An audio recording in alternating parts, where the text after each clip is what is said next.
ஆண்டவர் உயிரோடு கூட இருக்கிறார். நாம் ஆராதிக்கிற தெய்வம் செத்த தெய்வம் அல்ல. அவருடைய உயிர்த்தெழுதலின் வல்லமை எத்தனையோ பேரை உயிரோடு எழுப்பி இருக்கிறது. ஆண்டவர் உயிர்த்தெழுதலை தரப்போகிற ஒரு ஆண்டவர். யோபின் புஸ்தகம் 19ஆம் அதிகாரம் 25ஆம் வசனத்தை வாசிக்க கேட்போம். என் மீட்பர் உயிரோடு இருக்கிறார் என்றும், என் மீட்பர் உயிரோடு கூட இருக்கிறார் என்றும், அவர் கடைசி நாளில் பூமியின் மேல் நிற்பார் என்றும், அவர் கடைசி நாளில் பூமியின் மேல் நிற்பார் என்றும் நான் அறிந்திருக்கிறேன். நான் அறிந்திருக்கிறேன். அடுத்த வசனம். இந்த என் தோல் முதலானவை அழுகி போன பின்பு, இந்த தோல் முதலானவைகள் எல்லாம் அழுகி போன பின்பும் நான் என் மாம்சத்தில் இருந்து தேவனை பார்ப்பேன். நான் என் மாம்சத்தில் இருந்து தேவனை பார்ப்பேன். அடுத்த வசனம். அவரை நானே பார்ப்பேன். அவரை வேற யாரும் பார்க்க மாட்டாங்க. நானே பார்ப்பேன். அந்நிய கண்கள் அல்ல, வேறொரு கண்கள் அல்ல, என் கண்களே அவரை காணும். என் கண்களே அவரை காணும். இந்த வாஞ்சையால் என் உள்ளந்திரியங்கள் எனக்குள் சோர்ந்து போகிறது. எனக்குள்ளே சோர்ந்து போகிறது. என் மீட்பர் உயிரோடு கூட இருக்கிறார். ஹல்லேலூயா. எத்தனை பேர் விசுவாசிக்கிறீங்க? உன்னுடைய மீட்பர் இன்றைக்கு உயிரோடு கூட இருக்கிறார். உனக்கு சுகம் கொடுக்கிற இந்த ஆண்டவர் உன் மீட்பர். உனக்கு அவர் உயிரோடு கூட இருக்கிறார். அவரை உன் கண்கள் காணும். அந்நிய கண்கள் அல்ல, என் சொந்த கண்களே அவரை காணும். அவர் இந்த பூமியின் மேல் வந்து நிற்பார் என்ற ஒரு விசுவாசம் யோபின் வாழ்க்கையில் இருந்தது. யோபு தன் வாழ்க்கையில் உடலெல்லாம் தோலெல்லாம் அழுகி போன நிலைமையில் அவனுடைய வாழ்க்கையில் அவனுக்கு எலும்புகளெல்லாம் உருகி போன நேரத்தில், அவனுக்கு இருந்த சொத்துக்களெல்லாம் அழிக்கப்பட்ட நேரத்தில் அவனுக்கு உள்ளே இருந்த ஒரு நம்பிக்கை, என் மீட்பர் உயிரோடு கூட இருக்கிறார். ஆமென்.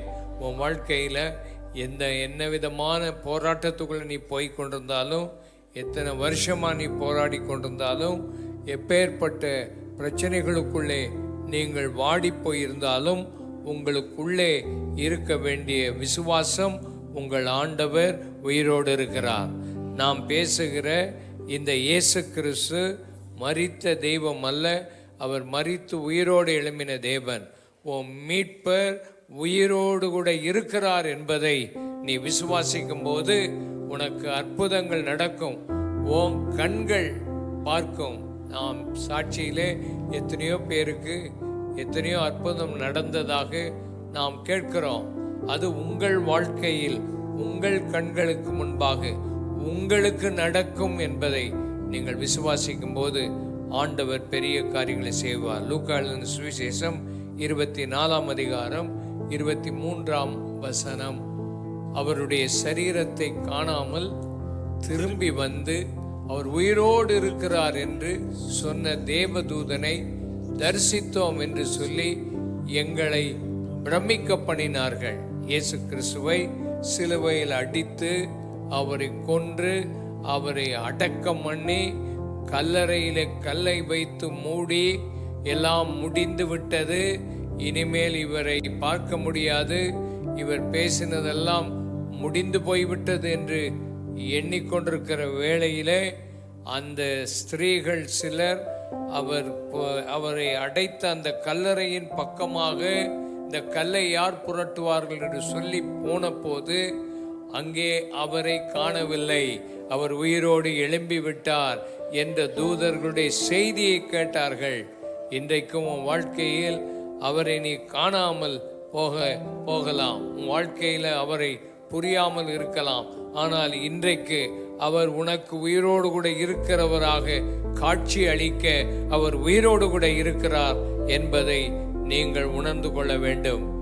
இந்த ராத்திரி வேளையிலே வீடுகளில் இருந்து ஆண்டவருடைய வார்த்தையை கேட்டுக்கொண்டிருக்கிற யாராயிருந்தாலும் ஆண்டவர் உங்களை தொடுவதற்கு உயிரோடு இருக்கிறார். அவருடைய உயிர்த்தெழுதலின் வல்லமை உங்களை சந்திக்கும். உங்களுடைய தேவைகள் சந்திக்கப்படும். உங்களுடைய வேதனைகளை ஆண்டவர் அறிவார். உன்னை கைவிட மாட்டார். உன் மீட்பர் உயிரோடு கூட இருக்கிறார். ஒரு உயிர்த்தெழுந்த சில அனுபவங்களை நாம் பார்ப்போம். 1 ராஜாக்களின் புஸ்தகம் 17ஆம் அதிகாரம் 21 வசனத்தை வாசியுங்கள். அந்த பிள்ளையின் மேல் அந்த பிள்ளையின் மேல் 3 தரம் குப்புற விழுந்து 3 தரம் குப்புற விழுந்து, என் தேவனாகிய கர்த்தாவே, என் தேவனாகிய கர்த்தாவே, இந்த பிள்ளையின் ஆத்துமா இந்த பிள்ளையின் ஆத்துமா அவனுக்குள் திரும்பி வர பண்ணும் என்று அவனுக்குள்ளே திரும்பி வர பண்ணும் என்று கர்த்தரை நோக்கி விண்ணப்பம் பண்ணினான். கர்த்தரை நோக்கி அவன் விண்ணப்பம் பண்ணினான். 22 வசனம். கர்த்தர் எலியாவின் சத்தத்தை கேட்டார். கர்த்தர் எலியாவின் சத்தத்தை கேட்டார். பிள்ளையினுடைய ஆத்துமா அவனுக்குள் திரும்பி வந்தது. பிள்ளையினுடைய ஆத்துமா அவனுக்குள் திரும்பி வந்தது. அவன் பிழைத்தான். அவன் பிழைத்தான். எலியா ஒரு வீட்டிலே போய் தங்கியிருந்தான். பஞ்சகாலம். ஒரு ஏழை விதவை, அவருடைய மகன் இருந்தார்கள். இந்த எலியாவுக்கு ஆகாரம் கொடுத்து வந்தார்கள். எலியாவை கர்த்தர் இந்த விதவையின் வீட்டில் வைத்து போஷித்தார். அப்பொழுது அந்த வீட்டில் உள்ள பிள்ளை இறந்து போய்விட்டது. உடனே அந்த அம்மா வேதனைப்பட்டு அழுகிறார்கள். தீர்க்கதரிசியே, உன்னை வைத்து நான் பராமரித்தேன், எனக்கு ஏன் இப்படிப்பட்ட சம்பவம் வந்தது? அப்போ இந்த எலியா அந்த பிள்ளையை எடுத்துக்கொண்டு போய் அந்த பிள்ளையின் மேல 3 முறை விழுந்து அழுகிறான். என்ன ஜெபம் பண்ணுகிறான்? ஆண்டவரே, எனக்கு உதவி செய்த இந்த குடும்பத்துக்கு நீர் கண்டிப்பாக ஒரு அற்புதம் செய்யணும். இந்த பிள்ளையினுடைய ஆத்துமா அதற்குள்ள திரும்பி வரணும். இந்த ஆத்துமா போய்விட்டது, அந்த பிள்ளை மரித்து விட்டது என்று அவன் விண்ணப்பம் பண்ணி 3 முறை அவன் மறுபடியும் அப்படி ஜெபம் பண்ணுகிறான். ஒரு தடவை அல்ல, 3 தடவை ஜெபம் பண்ணுகிறான். 3வது முறை அவன், ஆண்டவர் சொல்லுகிறார், எலியாவின் சத்தத்தை நான் கேட்டேன். ஹல்லேலூயா. இன்னைக்கு உன் சத்தத்தை ஆண்டவர் கேட்பார். இன்றைக்கு ஆண்டவர் நீ சொல்லுகிற ஜெபத்தை கேட்பார். அந்த ஜெபம் கேட்கப்படும். நீ விடாமல் ஜெபம் பண்ணி கொண்டிருக்கிற அந்த ஜெபத்துக்கு ஆண்டவர் ஒரு பதிலை தர அவர் வல்லமை உடையவர். ஹல்லேலூயா. மரித்து போனது அந்த பிள்ளை, இனிமே ஒன்றும் செய்ய முடியாது என்ற நிலையில் இருக்கும்போது எலியா ஆண்டவரை நோக்கி அவன் கூப்பிட்ட போது ஆண்டவர் அவன் ஜெபத்துக்கு பதில் கொடுத்தார். உன் ஜெபத்துக்கு ஆண்டவர் பதில் கொடுப்பார். ஆண்டவர் உன் ஜெபத்தை கேட்பார். உன் மேல ஆண்டவருடைய பிரியம் உண்டு. அவர் உன்னை தள்ள மாட்டார். மனிதர்கள் தள்ளி இருக்கலாம், உன் குடும்பம் உன்னை ஒதுக்கி இருக்கலாம், அல்லாவிட்டால் யாரும் உனக்கு உதவி செய்யாமல் இருக்கலாம். இந்த ராத்திரி வேளையில் உனக்கு வருகிற ஒரு உண்மையான செய்தி, இந்த ஆண்டவர் உன்னை தள்ள மாட்டார். என்னிடத்தில் வருகிற எவனையும் நான் புறம்பே தள்ளுவதில்லை. யார் அவனண்டை வந்தாலும் அவர்களை ஆண்டவர் பட்சபாதம் இல்லாமல் அவர்களை பார்த்து உன் ஜெபத்தை கேட்டு பதில் கொடுப்பார். உனக்கு வருகிற வார்த்தை, நீ பிழைத்திரு. ஆமென். நீ பிழைத்திரு, நீ உயிரோடு கூட இருப்பாய். உன் வாழ்க்கையில மரண பயமும் பலவிதமான பயங்களும் உன் மனதை அழுத்தும் போது இன்றைக்கு ராத்திரி வேளையில் அந்த ஆண்டவருடைய அந்த சத்தம் உனக்கு கேட்கும். நீ பிழைத்திருப்பாய். ஆண்டவருடைய கரம் உன்னோடு கூட இருக்கும் என்பதில் சந்தேகமே இல்லை. ஆமென். 24 வசனத்தை வாசிப்போம். அப்பொழுது அந்த ஸ்திரீ எலியாவை நோக்கி நீர் தேவனுடைய மனுஷன் என்றும் உம்முடைய வாயிலிருந்து பிறக்கும் கர்த்தரின் வார்த்தை உண்மை என்றும் இதனால் இப்பொழுது அறிந்திருக்கிறேன் என்று சொன்னாள். தன்னுடைய பிள்ளை மரித்த போது, ஏன் எனக்கு இப்படியெல்லாம் சம்பவிக்குது, ஏன் இப்படி இருக்குது, நான் இப்படியெல்லாம் உதவி செய்தேனே, இந்த ஊழியர்களுக்கெல்லாம் அப்படி செய்தேனே, இப்படியெல்லாம் கொடுத்தேனே, அப்படியெல்லாம் நீங்கள் பேசக்கூடிய சூழ்நிலை வரும்போது, ஆண்டவர் உங்களுக்கு ஒரு அற்புதம் செய்யும் போது, இந்த ஆண்டவருடைய ஊழியர்களும் ஆண்டவருடைய வார்த்தையும் உண்மை என்பதை அறிந்து கொள்வீர்கள். நாம் பேசுகிறது பொய்யான வார்த்தை அல்ல, உண்மையான வார்த்தை. நீ விசுவாசித்தால் இந்த வார்த்தைகள் எல்லாம் உன் வாழ்க்கையில உண்மையாக இருக்கும். ஆண்டவர் உன் மூலமாக பெரிய காரியங்களை செய்வார். 2 ராஜாக்களின் புஸ்தகம் 4ஆம் அதிகாரம் 35ஆம் வசனம். அவன் எழுந்து அறை வீட்டில் இங்கும் அங்கும் உலாவி திரும்ப கிட்ட போய் அவன் மேலே குப்புறப்படுத்தான். அப்பொழுது அந்த பிள்ளை 7 தரம் தும்பி தன் கண்களை திறந்தான். இன்னொரு பிள்ளையை நாம் இங்கே பார்க்கிறோம். இது சூலமெத்தியாளின் வாழ்க்கையில். சூலமெத்தியால் என்னும் ஊருக்கு எலிசா போகும்போது அந்த எலிசாவை கண்டு இவருக்கு ஒரு வீட்டை கொடுக்கணும்னு சொல்லி எல்லா காரியத்தையும் ஒரு கனம் பொருந்திய பெண் செய்தாள். அப்பொழுது எலிசா அவளை கூப்பிட்டு, உனக்கு என்ன தேவை இருக்கிறது, உனக்கு என்ன பிரச்சனை இருக்கிறது, அதை சொல்லு என்று கேட்ட பொழுது அவள் சொன்னாள், அடியாள், நான் நன்றாக இருக்கிறேன் என்று சொன்னான். எலிசாவின் வேலைக்காரன் சொன்னான், அவளுக்கு ஒரு குழந்தை இல்லை, அவனுடைய புருஷனும் வயது சென்றவனாயிருக்கிறான். அப்பொழுது எலிசா சொன்னார், உன் வாழ்க்கையில் உற்பத்தி திட்ட காலத்து ஒரு குழந்தை உனக்கு பிறக்கும் என்று சொன்னபோது, ஏன் அபத்தம் பேசுகிறீர் என்று சொன்னாள். ஏன் இப்படி தப்பாலாம் பேசுகிறீர் என்று சொன்னாள். ஆனால் ஆண்டவர் அவருடைய புருஷனுக்கு வயதான காலமாக இருந்தாலும், ஒன்றுமே அவன் வாழ்க்கையில் நடக்காமல் இருந்தாலும் அற்புதத்தை ஆண்டவர் செய்து ஒரு குழந்தையை கொடுத்தார். ஆனால் அந்த குழந்தைக்கு ஒரு நாள் சுகமில்லாமல் போய் அந்த குழந்தை மரித்து போய்விட்டது. அப்பொழுது அவள் புத்தியாய் செய்தாள். அவள் போய் எலிசாவின் கால்களை பிடித்து கொண்டாள். எப்படியாயினும் நீர் வீட்டுக்கு வரணும், வந்து என் பிள்ளை செத்து போயிட்டு அது உயிரோடு கூட எழுப்பணும்னு சொல்லி பிடித்த போது அவன் போனான். அந்த வீட்டில் போன போது அந்த பிள்ளையை தன்னுடைய கையில் ஏந்தி தன்னுடைய அறைக்கு, தான் தங்குகிற அந்த அறைக்கு கொண்டு போய் அவன் அந்த பிள்ளையின் மேல் விழுந்து ஜெபம் பண்ணுகிறான். அவன் அந்த பிள்ளையோடு தன்னை இணைத்து ஜெபம் பண்ணுகிறான். ஜெபம் பண்ண போது அந்த பிள்ளைக்கு 7 முறை அந்த பிள்ளை தும்மி உயிரோட வந்துட்டு கண்களும் திறக்கப்பட்டது. ஆண்டவர் இன்னைக்கும் செத்த அவயவங்கள் எல்லாம் உயிரோடு எழுப்ப போகிறார். உன் செத்த இருதயம் உயிரோடு வரும், உன் செத்த கற்பங்கள் உயிரோடு வரும், உன் செத்த கால்கள் நரம்புகள் உயிரோடு கூட வரும். ஆண்டவரால் கூடாது ஒண்ணுமே இல்லை. என்னெல்லாம் உனக்கு உயிரற்ற நிலையில் காணப்படுதோ இன்னைக்கு உன்னை உயிரோட எழுப்ப ஆண்டவருடைய வல்லமை போதுமானது. ஹல்லேலூயா, ஹல்லேலூயா. ஆண்டவரோடு இணைந்து கொள்ளுங்கள். நீங்கள் ஆண்டவரோடு இணைந்து கொள்ளுங்கள். அந்த தீர்க்கதரிசி அந்த பிள்ளையோடு இணைந்தான். அவனுடைய கண்கள் அந்த பிள்ளையின் கண்கள் மேல் வைக்கப்பட்டது. கைகள் அந்த பிள்ளையின் மேல் கைகள் மேலே வைக்கப்பட்டது. அப்படியே முகங்குப்புற விழுந்து, ஆண்டவரே இந்த ஆத்துமா திரும்பி வரணும் என்று சொல்லி ஜெபம் பண்ணின போது ஆண்டவர் அற்புதங்களை செய்தார். இன்றைக்கும் உயிர்த்தெழுந்த ஆண்டவர் வல்லமையோடு இருக்கிறார். உயிரோடு கூட எழும்பின தெய்வம் இன்றைக்கும் பெரிய காரியங்களை உங்களுக்கு செய்வார் என்பதில் சந்தேகமில்லை.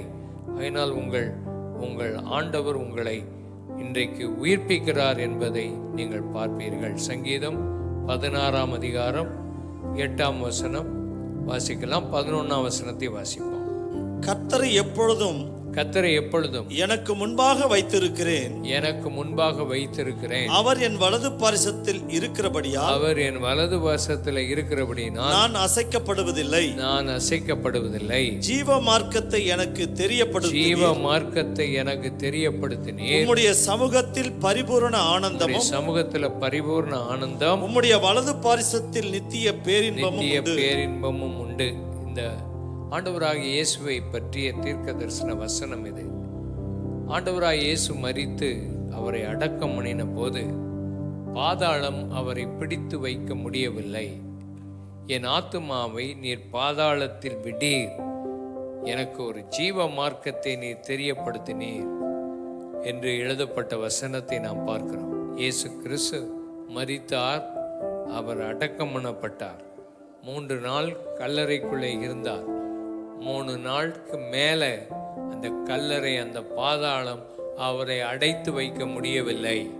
அவர் 3ஆம் நாளில் உயிரோடு வெளியே வந்தார்.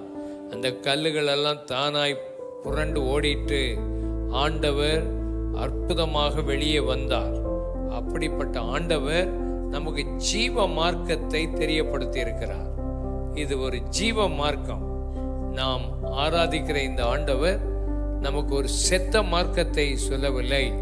இந்த உலகத்தில் ஏதோ வாழ்வோம், செத்து போவோம், அதுக்கு பிறகு நம்ம வாழ்க்கை முடிஞ்சிட்டு அப்படி இல்லை. நமக்கு ஒரு ஜீவ மார்க்கத்தை ஆண்டவர் தெரியப்படுத்தி இருக்கிறார். அந்த மார்க்கத்துக்குள்ளே சந்தோஷம் இருக்குது, சமாதானம் இருக்குது, நித்திய பேரின்பம் இருக்குது.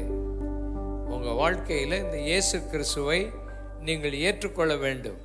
உங்கள் பாவங்கள் மன்னிக்கப்பட்டிருக்கணும். அந்த பாவம் எப்படி மன்னிக்கப்படுது? இயேசு உயிரோடு எழும்பினதுனால தான். அதனால் எந்த பாவம் நீ செய்திருந்தாலும் உன் பாவத்தை இயேசுவண்ட சொல்லு. அந்த பாவத்தை இயேசு மன்னிப்பார். அந்த இயேசு பாவத்தை மன்னிப்பது மாத்திரமல்ல, அந்த பாவத்தை உன்னை விட்டு விலக்கி விடுவார்.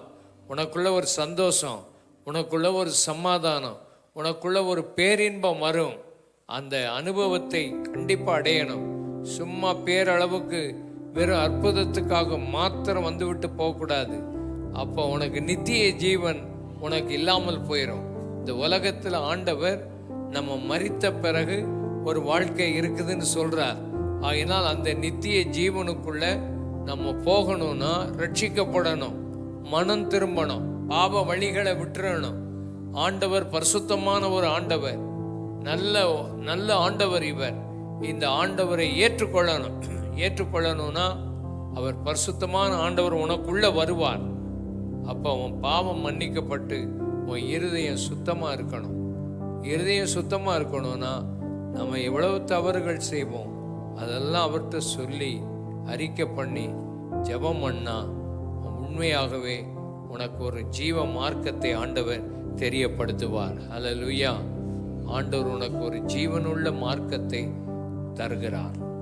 அந்த ஆண்டவரை நாம் நேரடியாக சந்திக்க முடியும், அவரை காண முடியும். அவர் நம்முடைய ஜெபத்தை கேட்டு பதில் கொடுக்கிற ஒரு ஆண்டவர். சங்கீதம் 71:20 வாசிக்கலாம். அநேக இக்கட்டுகளையும் ஆபத்துகளையும் காணும்படி செய்த என்னை நீர் திரும்பவும் உயிர்ப்பித்து திரும்பவும் என்னை பூமியின் பாதாளங்களிலிருந்து ஏற பண்ணுவீர். எல்லாரும் சேர்ந்து வாசிங்க. அநேக இக்கட்டுகள் ஆபத்துகளையும் காணும்படி செய்த என்னை திரும்பவும் உயிர்ப்பித்து திரும்பவும் என்னை பூமியின் பாதாளங்களிலிருந்து ஏற பண்ணி. நம்ம வாழ்க்கையில அநேக இக்கட்டுகள் இருக்கும், அநேக ஆபத்துகளை நாம் பார்த்திருப்போம், அநேக கஷ்டங்கள் நம்முடைய வாழ்க்கையில வரும், போராட்டங்கள்லாம் வரும். இன்னைக்கு நம்ம வந்திருக்கிறோம், போராட்டங்கள், எத்தனையோ பிரச்சனைகள் நமக்கு இருக்குது. உலகத்தில் பிறந்த மனிதர்களுக்கு போராட்டம் உண்டு என்று பைபிளில் சொல்லியிருக்கு. இந்த உலகத்தில் போராட்டம் உண்டு, பிரச்சனைகள் ஏராளம் உண்டு.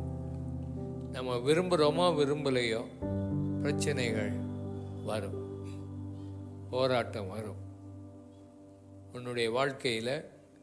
ஆனால் இதெல்லாம் காணும்படி செய்த ஆண்டவர் உன்னை திரும்பவும் உயிர்ப்பிப்பார். எத்தனை பேர் விசுவாசிக்கிறீங்க? ஆமென்.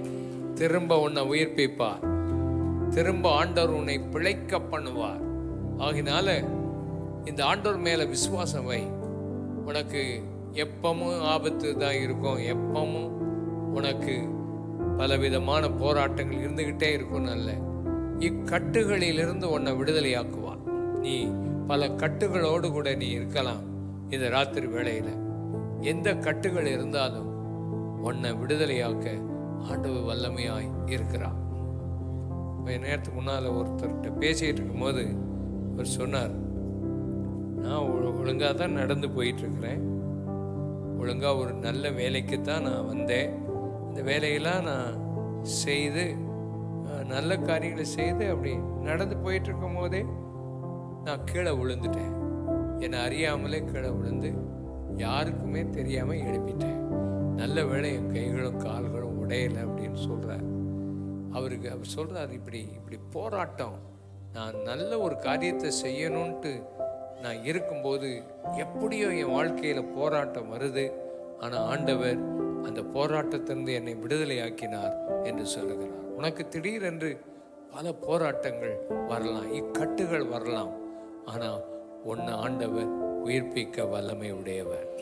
கைகளை உயர்த்தி, ஆண்டவரே, என்னை கட்டுகளிலிருந்தும் ஆபத்துகளிலிருந்தும் என்னை உயிர்ப்பிக்கிற ஆண்டவரே, என்னை உயிர்ப்பியும் ஆண்டவரே. இந்த உயிர்த்தெழுதலின் வல்லமை, உயிர்ப்பிக்கும் வல்லமை இப்பொழுது எங்கள் மத்தியில் வரும்படி நாங்கள் ஜெபிக்கிறோம். கர்த்தருடைய கிருபையின் கரம் இறங்கி வரட்டும் இந்த இடத்துல. இந்த செய்தியை கேட்டுக்கொண்டு எந்த வீட்டில், எந்த ஊரில், எந்த இடத்துல இருந்தாலும் இப்பொழுது உம்முடைய உயிர்ப்பிக்கும் வல்லமை, உம்முடைய அற்புத தொடுதலின் வல்லமை, எண்ணெய் பூசி ஜெபமுன முன்னாலேயே மக்களை தொட நீர் உயிரோடு கூட இருக்கிறீர். எல்லா தொண்டையில் இருக்கிற கட்டுகள், கேன்சர் கட்டுகள், பலவிதமான மூட்டுகள் இருக்கிற கட்டுகள், கால்களில் இருக்கிற கட்டுகள், பொல்லாத ஆவிகள், உனக்கு விரோதமாக போராடி கொண்டிருக்கிற பல சிந்தைகளையும் கெட்ட சொப்பனங்களையும் கெட்ட ஆவிகளையும் அனுப்பி கொண்டிருக்கிற அந்த பொல்லாத ஆவி இப்பொழுது உன்னை விட்டு வெளியே வரட்டுமே. பொழுது இயேசுவின் நாமத்தினால, இயேசுவின் நாமத்தினால உம்முடைய அற்புத வல்லமை உம்முடைய பிள்ளைகளை தொட்டு சுகமாக்கும்படி நாங்கள் ஜெபிக்கிறோம். தூர இடத்தில் உள்ள பிள்ளைகளை தொடும்படி நாங்கள் ஜெபிக்கிறோம். உம்முடைய கரம் இறங்கி வரட்டும். கர்த்தாவே, இந்த கட்டுகளிலிருந்து உம்முடைய பிள்ளைகளை விடுதலையாக்கும் பல ஆபத்துகளை காணும்படி செய்திருக்கிறீர். ஆனால் திரும்ப உயிர்ப்பிக்கிற ஒரு வல்லமை, உயிர்ப்பிக்கும் ஒரு வல்லமை ராத்திரி இருக்கிறதுக்காக ஸ்தோத்திரம். இந்த எந்த இடத்துல இருந்து மக்கள் பார்த்து கொண்டிருந்தாலும், எந்த டிவியில் பார்த்து கொண்டிருந்தாலும் ஆண்டவர் தாமே கிருபையை கொடுக்கணும். ஆண்டவரே, எசேக்கியேல் 37 அதிகாரம் 7 10 வரைக்கும் உள்ள வசனங்களை வாசித்து பார்த்தா, உலர்ந்த எலும்புகள் உயிரடைய முடியுமா? கர்த்தருடைய வசனம் உனக்கு வரும்போது, கர்த்தருடைய தீர்க்க தரிசனம் உனக்கு வரும்போது, கர்த்தருடைய வார்த்தைகள் உனக்கு வரும்போது, கர்த்தருடைய ஆவி உனக்கு வரும்போது, தனித்தனியாய் உலர்ந்து கிடந்த எலும்புகள் சேர்ந்து இணைந்து, நரம்புகளெல்லாம் இணைந்து அதுக்குள்ள உயிர் வந்து அது பரம ஒரு சேனையாய் எழும்பினது போல உன் வாழ்க்கையில் உலர்ந்த எலும்புகள் போல உன் வாழ்க்கை இருக்கலாம். அது ஒரு பள்ளத்தாக்கில் இருக்கிற எலும்பு. அந்த எலும்பை பார்த்தா அதுக்கு உயிர் வருமாங்கிற நம்பிக்கை இல்லை. இது உயிரடைய முடியுமா என்று கேட்டால் அதுக்கு பதில் சொல்ல முடியலை. அது உமக்கே தெரியும் என்று சொல்லிட்டான். அதே போல தான் நம்ம வாழ்க்கையில் இருக்கிற பிரச்சனையெல்லாம் பார்த்தா, நம்ம எல்லாம் பார்த்தா நம்ம உலர்ந்த எலும்புகள் போல கிடைக்கிறோம். பிரிந்து பிரிந்து அந்த எலும்புகள் கிடக்குது. ஆனால் அந்த எலும்புகள் எல்லாம் ஆண்டவருடைய வார்த்தையை கேட்கும்போது, ஆண்டவருடைய ஆவி வரும்போது நிச்சயமாக அவையெல்லாம் ஒன்று சேரும். அதுக்கு மாம்சம் உண்டாகும். அந்த எலும்புகளெல்லாம் ஒன்று கூடி அந்த நரம்புகளெல்லாம் ஒன்று சேர்ந்து அதுக்குள்ள உயிர் வந்தது என்று எழுதப்பட்டிருக்கிறது. அப்படிதான் நாம் இருக்கிறோம், உலர்ந்து போய் இருக்கிறோம். நம்ம வாழ்க்கையில் உயிரடைய முடியுமா என்ற கேள்வி இருக்குது. அற்புதம் ஆண்டவர் செய்வாரா என்ற கேள்வி உனக்கு வரலாம். ஆனால் இன்றைக்கு இந்த ராத்திரி வேளையில் ஆண்டவர் உனக்கு ஒரு அற்புதத்தை செய்ய வல்லமை உடையவர். உலர்ந்திருக்கிறவன் வாழ்க்கை, சோர்ந்திருக்கிறவன் வாழ்க்கை, எப்போ சாகலாம் என்று இருக்கிற அந்த வாழ்க்கையை ஆண்டவர் மறுபடியும் தொட்டு உன்னை உயிர்ப்பிப்பார். ஹல்லேலூயா, ஹல்லேலூயா. எப்போ சாகலாம், எப்போ கல்லறைக்கு நம்ம கொண்டு போவாங்க அப்படிங்கிறத சிந்திக்கிறத விட, ஆண்டவர் எனக்கு இன்னைக்கு உயிரை கொடுத்து என்னை பிழைக்க வைத்து, அவருக்கு ஆசீர்வாதமாக என்னை வைத்து என்னை விடுதலையாக்குவார் என்று நீ விசுவாசிப்பாய். ஆனால் உன் விசுவாசத்தின்படி இன்றைக்கு ராத்திரி உன் உலர்ந்த எலும்புகள் எல்லாம் உயிரடைய முடியும். ஹல்லேலூயா, அப்படியே கண்களை மூடி ஜெபம் பண்ணிக்கிட்டு இருப்போம். ஆண்டவருடைய ஒரு வல்லமை உன் எலும்புகளை இப்பொழுது தொடும். உன் எலும்புகளை தொடும். உன் எலும்புகள், உன் சதைகள், உன்னுடைய நரம்புகள், இதெல்லாம் ஆண்டவர் தொடுகிறார். எந்த நரம்புகள் சோர்ந்து இளைத்து போயிருக்குதோ, எந்த எலும்புகள் எல்லாம் உலர்ந்து போயிருக்கிறதோ, எந்த சதைகள் எல்லாம் உன் வாழ்க்கையில் பலனற்று போயிருக்கிறதோ, அதை எல்லாம் தொட்டு உன்னை பலப்படுத்த அவருடைய வல்லமை இந்த ராத்திரி வந்திருக்கிறது. அவர் உன் மேலே மனதுருகி இருக்கிறார். அவர் அற்புதங்களை செய்கிறார். நடக்க முடியாத நீ நடப்பாய். கண் பார்வையற்று இழந்திருக்கிற உன் கண்ணுக்கு ஆண்டவர் மறுபடியும் வெளிச்சத்தை கொடுப்பார். எல்லாம் முடிந்தது என்று சொல்லும்போது ஆண்டவர் சொல்லுவார், நான் உயிரோடு இருக்கிறேன், என் மீட்பர் உயிரோடு இருக்கிறார், அவர் உனக்கு அற்புதம் செய்வார் என்கிறத நீ காண்பாய். முதலாவது உன் வாழ்க்கையில உன் மீட்பர் உன் பாவத்தை மன்னிக்கணும்னு விரும்புகிறார். உன் பாவம் முதலாவது மன்னிக்கப்படணும். அவர் அதுக்கு தான் உயிரோடு எழும்பி இருக்கிறார். அவர் உயிரோடு எழும்பி இருக்கிறதுனால உன் பாவங்களை அவர் மன்னிக்க வல்லமை உடையவர். அதனால் இந்த ராத்திரி வேளையில உன் பாவங்களை ஆண்டவர் மன்னிக்க அவர் வல்லமை உடையவர். எவ்வளவு போராட்டத்துக்குள்ள இருந்தாலும், எவ்வளவு பிரச்சனையில இருந்தாலும், இயேசுவே என் பாவத்தை மன்னியும், எனக்காக இரத்தம் சிந்தி மரித்தீர், அந்த இரத்தம் என் பாவங்களை கழுவும், உம்முடைய சிலுவையில் நீர் என் பாவத்தை எல்லாம் சுமந்து விட்டீர் என்று நீ விசுவாசிப்பாய். ஆனால் உன் வாழ்க்கையில ரட்சிப்பு உண்டாகும். அந்த ரட்சிப்பு உன் வாழ்க்கையில ஒரு பெரிய மாற்றத்தை கொண்டு வரும். ஒரு மாற்றம் வந்துடும். உன் குணத்துல ஒரு மாற்றம் வரும். பழைய காரியங்களை நீ செய்ய மாட்டா. தவறு செய்கிற வாழ்க்கை உனக்குள்ள தொடர்ந்து இருக்காது. அதெல்லாம் உன்னை விட்டு மாறிடும். ஆண்டவர் உனக்கு அற்புதம் செய்வார். முதலாவது, இயேசுவே என் பாவத்தை எனக்கு மன்னியும், உம்முடைய இரத்தம் என் பாவங்களை கழுவட்டும், எனக்கு ஒரு அற்புதம் செய்யும், என் வாழ்க்கையை மாற்றும் என்று சொல்லி ஜெபம் பண்ணும்போது கர்த்தர் உங்கள் வாழ்க்கையில் அந்த பெரிய மாற்றத்தை தருவார். ஆமேன். எத்தனை பேருக்கு இந்த இயேசு என் உள்ளத்தில் ஒரு மாற்றத்தை தரணும், என் பாவத்தை இந்த இயேசு மன்னிக்கணும், அவர் என் உள்ளத்துக்குள்ளே வரணும், ஐயா எனக்காக வேண்டிக் கொள்ளுங்கன்னு சொல்கிறவங்க கைகளை உயர்த்தி காண்பியுங்கள். உங்களுக்காக ஜெபம் பண்ண நாங்கள் வாஞ்சிக்கிறோம். கைகளை உயர்த்தின நீங்கள் ஒரு நிமிஷம் எழுந்திருக்கும்படி கேட்கிறோம். கைகளை உயர்த்தி எழுந்திருங்கள். தூர இடத்திலிருந்து வீடுகளில் இருந்து பார்த்து கொண்டிருக்கிறவர்கள் நீங்களும் இந்த இயேசு என் பாவத்தை மன்னிக்கணும், நான் இன்னைக்கு அவரை ஏற்றுக்கொள்கிறேன்னு சொல்கிறவங்க கை வைத்து காண்பியுங்கள். முன்னாலே இருக்கிற ஊழியர்களோ மூப்பர்களோ அவங்களுக்கு உதவி செய்து நல்ல கை வைத்து காண்பியுங்கள். இயேசு உங்கள் இருதயத்துக்குள்ளே வருவார், உன் வாழ்க்கையில் வருவார், உன் வாழ்க்கையில் ஆண்டவர் அற்புதங்களை செய்வார். ஆமே. எழுப்பி நிற்கிற நீங்கள் உங்கள் கைகளிலே கொடுக்கப்பட்ட எண்ணெய் இருக்குமானால் அதை எடுத்துக்கொண்டு முன்னாலே வாருங்கள்.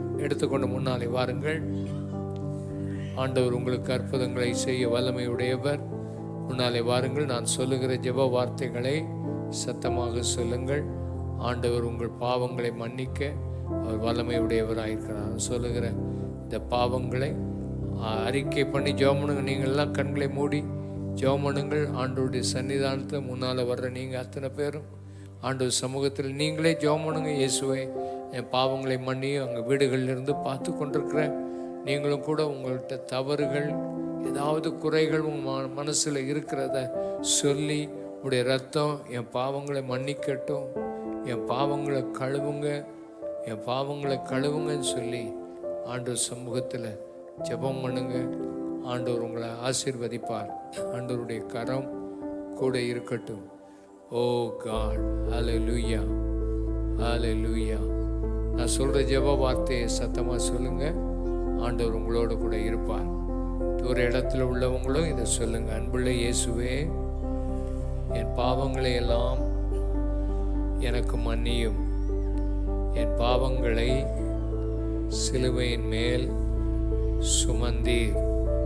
என் பாவங்களுக்காக சிலுவையிலே ஆணிகள் அடிக்கப்பட்டு இரத்தம் சிந்தினீர். விழாவிலே ஈட்டியால் குத்தி இரத்தம் சிந்தப்பட்டது. அந்த இரத்தம் என் பாவங்களை கழுவுகிறது. அதை நம்புகிறேன், விசுவாசிக்கிறேன். எனக்கு சமாதானம் தாரும், எனக்கு சந்தோஷத்தை தாரும். எனக்கு ஒரு நிம்மதியை தாரும். இயேசுவே, என் வாழ்க்கையை மாற்றியருளும். எனக்கு ஒரு அற்புதம் செய்யும். என்னோடு கூட வீட்டுக்கு வாரும்.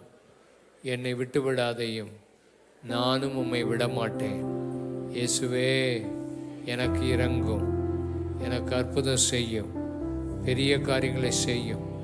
என் பாவத்தை மன்னித்ததற்காக உமக்கு ஸ்தோத்திரம். உமக்கு நன்றி. உங்கள் நாமத்தை மைமைப்படுத்தும். இயேசுவின் மூலம் ஜெபிக்கிறோம் பிதாவே. ஆமேன், ஆமேன், ஆமேன். எத்தனை பேர் விசுவாசிக்கிறேன்? ஆண்டவர் உங்கள் பாவத்தை மன்னிச்சார். உங்கள் பாவத்திலிருந்து விடுதலை ஆக்கியிருக்கிறார். தூர இடத்துல உள்ளவங்க இந்த ஜெபத்தை செய்த நீங்கள் விசுவாசிங்க. டிவி மூலமாக பார்த்துக்கிட்டு இருக்க உங்கள் வாழ்க்கையில் ஆண்டவர் பெரிய மாற்றத்தை தருவார். அல்லேலூயா. இப்பொழுது வியாதிக்காக ஜெபம் பண்ண போகிறோம். எல்லாரும் எழுந்து நிற்போம். இந்த எண்ணெய் பாட்டில் எடுத்துக்கொள்வோம். ஆயத்தமாகுங்கள். எந்த இடத்துல வியாதி இருக்குதோ அந்த இடத்துல எண்ணெய் பூசி ஜெபம் பண்ணணும். எல்லாரும் இந்த எண்ணெயை கையில் தூக்கி பிடிச்சி, ஆண்டவரே, இந்த எண்ணெயை நீர் ஆசீர்வதியும். இந்த எண்ணெயை கர்த்தாவே நீர் தொட்டு அற்புதம் செய்யும். உங்கள் நாமத்தினால ஆண்டவரே குடும்பங்களில் பெரிய காரியங்களை செய்யும். நீர் கைவிடாத தேவன், காண்கிற தேவன், அற்புதங்களை செய்கிற தேவன். ஓ காட், எண்ணெய் பூசி நீங்கள் ஜெபம் பண்ணுங்கள் என்று வேதத்தில் எழுதியிருக்குது. ஆகையினால நாங்கள் எண்ணெய் பூசி ஜெபம் பண்ண போகிறோம். அப்படியே வல்லமை அதில் தங்கி இருக்கட்டும். வீட்டில் இருந்து ஜெபம் பண்ணுறவங்க மேலே அந்த வல்லமை இருக்கட்டும். தேவ ஆவியானவர் இந்த காரியத்தை செய்கிறதற்காக உமக்கு ஸ்தோத்திரம், ஸ்தோத்திரம், ஸ்தோத்திரம். விசுவாசமுள்ள ஜெபம் பிணியாளியை ரட்சிக்கும். கர்த்தர் அவனை எழுப்புவார். பாவம் செய்தவனானால் அது மன்னிக்கப்படும் என்று எழுதியிருக்கிறது. ஆகினாலே எல்லா வியாதிகளையும் சுகமாக்குகிற வல்லமை இந்த ராத்திரி இறங்கி வரட்டும். கர்த்தர் பெரிய காரியங்களை செய்கிறீர். ஆமேன். எல்லாரும் ஆமேன் சொல்லுவோம். இப்போ எண்ணெய் பூசி எந்த இடத்துல வியாதி இருக்கோ அந்த இடத்துல நீங்கள் பூசி ஜெபம் பண்ணுங்க. கர்த்தர் அற்புதங்களை செய்வார். அடையாளங்களை ஆண்டவர் செய்வார். ஆண்டவருடைய கரம். எல்லாரும் சேர்ந்து ஒருமனப்பட்டு அப்படியே கைகளை வைத்து ஜெபம் பண்ணுங்கள். அந்த இடத்துல உள்ள எல்லா வியாதிகளும் உங்களை விட்டு மாறிவிடும். அதுக்கு பின்பு நீங்கள் சாட்சிகளை ஆண்டவருக்கு சொல்லுங்கள். எல்லாரும் ஒருமனப்பட்டு விசுவாசத்தோடு இயேசுவை நோக்கி நாம் ஜெபம் பண்ணுவோம். நசரனாகிய இயேசுவின் நாமத்தினாலே ஆண்டவரே, உச்சந்தலை முதல் உள்ளங்கால் வரைக்கும் ஒவ்வொரு அவயவங்களில் இருக்கிற வியாதிகள், வேதனைகளை நீர் மாற்றும்படி நாங்கள் ஜெபிக்கிறோம். அந்த பிள்ளைகளுக்கு நீர் அற்புதம் செய்கிறதற்காக ஸ்தோத்திரம். பொல்லாத போராட்ட ஆவிகள், பிசாசின் கிரியைகள், அசுத்த ஆவிகளுடைய கிரியைகள் எல்லாம் வெளியேறும்படி இயேசுவின் நாமத்தினாலே நாங்கள் ஜெபிக்கிறோம். அசுத்த ஆவிகள், கட்டுகள் இன்றைக்கு முறிக்கப்படுகிறது. ஆபத்துகளில் சிக்கி ஆண்டு வேதனையோடு இருக்கிற பிள்ளைகளுக்கு ஆபத்திலிருந்து விடுதலையாக்குவேன் சொன்னீரே. திரும்ப உயிர்ப்பிக்கப்பட வேண்டிய எலும்புகள் உயிர்ப்பிக்கப்படட்டும். உயிர்ப்பிக்கப்பட வேண்டிய நரம்புகள் உயிர்ப்பிக்கப்படட்டும். நசரனாகிய இயேசுவின் நாமத்தினாலே போன அசுத்த ஆவிகள் திரும்ப வரக்கூடாது. அசுத்த ஆவிகள் வெளியேறும்படி கட்டளை கொடுக்கிறோம். அசுத்த ஆவிகள் வெளியேறு இயேசுவின் நாமத்தினாலே. போன ஆவிகள் திரும்ப வரக்கூடாது. எல்லாரையும் விடுதலையாக்கும். அற்புதமான அடையாளங்கள் நடக்கும்படி செய்யும். நடக்கும்படி செய்யும். ஓ ஹல்லேலூயா, ஹல்லேலூயா, ஹல்லேலூயா. விடுதலை உண்டாகட்டும். எல்லா போராட்டங்களையும் ஆமேன் விடுதலையா மக்களுக்கு உண்டாகும்படி ஜெபிக்கிறோம். வயிற்று வலி, வயிற்று போராட்டம் நீங்கட்டும். குழந்தைகளுக்கு இருக்கிற பொல்லாத ஆவிகள் மாறும்படி நாங்கள் ஜெபிக்கிறோம். மாறும்படி ஜெபிக்கிறோம். மாறும்படி ஜெபிக்கிறோம். உங்கள் நாமத்தினால எல்லா விடுதலையும் உண்டாகட்டும் அப்பா. அற்புதம் நடக்கட்டும் இயேசுவின் நாமத்தினால. இயேசுவின் நாமத்தினால் நெஞ்சு வலி இப்போ தானாய் போகட்டும். இயேசுவின் நாமத்தினால் இறங்கி போகட்டும். நெஞ்சு வலி மாறட்டும். இப்பொழுது இருதய வலி நீங்கட்டும். கழுத்து வலி, கழுத்து ஆண்டவரே ஆண்டவரே திருப்ப முடியாமல் சிக்கி இருக்கிற நரம்புகளை விடுதலையாக்கும். கால்கள் கைகளை சுகமாக்கும். ஆண்டவர் இடுப்பு வலிகளை எடுத்து போடும். அற்புதமான காரியங்களை செய்யும். அடையாளங்களை செய்யும் இயேசுவின் நாமத்தினால. இயேசுவின் நாமத்தினால மூல வியாதிகளை சுகமாக்கும். இயேசுவின் நாமத்தினால கட்டிகள் மறைந்து போகட்டும். இயேசுவின் நாமத்தினால கேன்சர் கட்டிகள், உடம்பெல்லாம் இருக்கிற கேன்சர் வியாதிகள் எந்த இடங்களை அது ஆண்டவரே அது அது அது அரித்து கொண்டிருக்கிறதோ அந்த இடத்தை விட்டு வெளியேறட்டும். பல்லில் இருக்கிற கேன்சர் சுகமாகட்டும். நாக்கில் இருக்கிற கேன்சர் நோய்கள் சுகமாகட்டும். ஆண்டவரே, கை கால்கள் அசைக்க முடியாமல் இருக்கிற பிள்ளைகள் சுகமாகட்டும். இயேசுவின் நாமத்தினாலே மூளை வளர்ச்சி உண்டாகட்டும். இயேசுவின் நாமத்தினாலே எல்லா ஃபிட்ஸ் வியாதிகளையும் நீக்கி போட்டதற்காக ஸ்தோத்திரம். கழுத்து நிற்கும்படி நாங்கள் ஜெபிக்கிறோம். கைகள் செயல்படும்படி ஜெபிக்கிறோம். கால்கள் செயல்படட்டும். ஆண்டவரே, கால்கள் செயல்படட்டும், கைகள் செயல்படட்டும். படுக்கையில் படுத்திருக்கிற எழும்பி நடப்பார்களாக. இயேசுவின் நாமத்தினாலே கை கால்கள் ஆண்டவரே நீட்ட முடியாமல், மடக்க முடியாமல், விரல்கள் நீட்ட முடியாமல் இருக்கிறவர்கள் நீட்டும்படி நாங்கள் ஜெபிக்கிறோம். அற்புதங்களை நீ செய்யும்படி நாங்கள் ஜெபம் பண்ணுகிறோம்ப்பா. குழந்தை பாக்கியம் இல்லாதவர்களுக்கு குழந்தை பாக்கியத்தை இன்று அருளி செய்ய உடைய அற்புதம் விளங்கும்படி ஜெபிக்கிறோம். இதெல்லாம் உமக்கு லேசான காரியம் ஆண்டவரே. இதெல்லாம் அற்ப காரியங்கள் ஆண்டவரே. நீர் பெரிய காரியங்களை செய்ய வல்லமை உடையவர். இன்றைக்கு வந்திருக்கிற எல்லார் மேலும் உடைய வல்லமை இறங்கி வரட்டும். வீடுகளில் இருக்கிற மேலே இறங்கி வரட்டும். கட்டுகள் உடைந்து போகட்டும். இயேசுவின் நாமத்தினாலே உள்ளே இருக்கிற பயத்தின் ஆவி வெளியே போ. இயேசுவின் நாமத்தினால பயத்தின் ஆவி வெளியே போ. தற்கொலையின் ஆவி வெளியே போ. இயேசுவின் நாமத்தினாலே பிழைத்திரு, பிழைத்திரு. செத்த அவயவங்கள் எல்லாம் உயிரடையட்டும் இப்பொழுது. கர்த்தாவே, பயத்தின் ஆவியை எடுத்து போட்டதுக்காக ஸ்தோத்திரம். விடுதலையின் ஆவியை தந்திருக்கிறதுக்காக ஸ்தோத்திரம். ஆமென். கல்லீரல் பிரச்சனை மாறி போகட்டும் இயேசுவின் நாமத்தினாலே. ஆண்டவரே, அந்த மூச்சு திணறல் வியாதி, லங்ஸ்ல இருக்கிற போராட்டங்களை மாற்றும். லிவர்ல இருக்கிற பிரச்சனைகளை மாற்றும். ஆண்டவருடைய நாமத்தினால் இரத்த ஓட்டம் இல்லாமல் கால்கள் கைகளில் இருக்கிற இரத்த கட்டிகளை சுகமாக்கும் ஆண்டவரே. மூளையில் இரத்த ஓட்டம் இல்லாமல் இருக்கிற இடங்களை நீ தொட்டு சுகமாக்கும்படி நாங்கள் ஜெபம் பண்ணுகிறோம் ஆண்டவரே. பேஸ் மேக்கர் வைத்திருக்கிறவர்களுக்கெல்லாம் நார்மலாக எல்லாம் செயல்படும்படி நாங்கள் ஜெபிக்கிறோம். இந்த வேளையிலே மூல வியாதிகள் சுகமாகட்டும் இயேசுவின் நாமத்தினால். இரத்த சம்பந்தமான நோய்கள் சுகமாகட்டும். வாயு சம்பந்தமான நோய்களை உம்முடைய நாமத்தினாலே சுகமாக்கியறலும். எலும்பு சம்பந்தமான நோய்கள் இன்றைக்கு சுகமாகட்டும் ஆண்டவரே. ஒவ்வொரு அவயவங்களையும் பலப்படுத்தும். நீ சுகமாக்கி விட்டதற்காக ஸ்தோத்திரம். நீ தொட்டிருக்கிறதற்காக ஸ்தோத்திரம். உடைய மனதுருக்கத்துக்காக ஸ்தோத்திரம். உடைய பிள்ளைகளுக்கு தந்த விசுவாசத்துக்காக ஸ்தோத்திரம். எல்லாருக்குள்ளும் அந்த விடுதலை தந்து அற்புதங்களை தந்து ஆசீர்வதித்து உடைய நாமத்தை மகிமைப்படுத்தணும். ஆமேன். கர்த்தர் ஜெபத்தை கேட்டதற்காக எல்லாரும் கைகளை உயர்த்தி, நல்ல கைகளை உயர்த்தி, தூர இடத்துல உள்ளவங்களும் கைகளை உயர்த்தி, இயேசுவே, எல்லா வியாதிகளையும் நீ சுகமாக்கி இருக்கிறீர். அற்புதங்களை செய்திருக்கிறீர். நல்ல விடுதலை கொடுத்திருக்கிறீர். நல்ல விடுதலை கொடுத்திருக்கிறீர். ஆமேன்.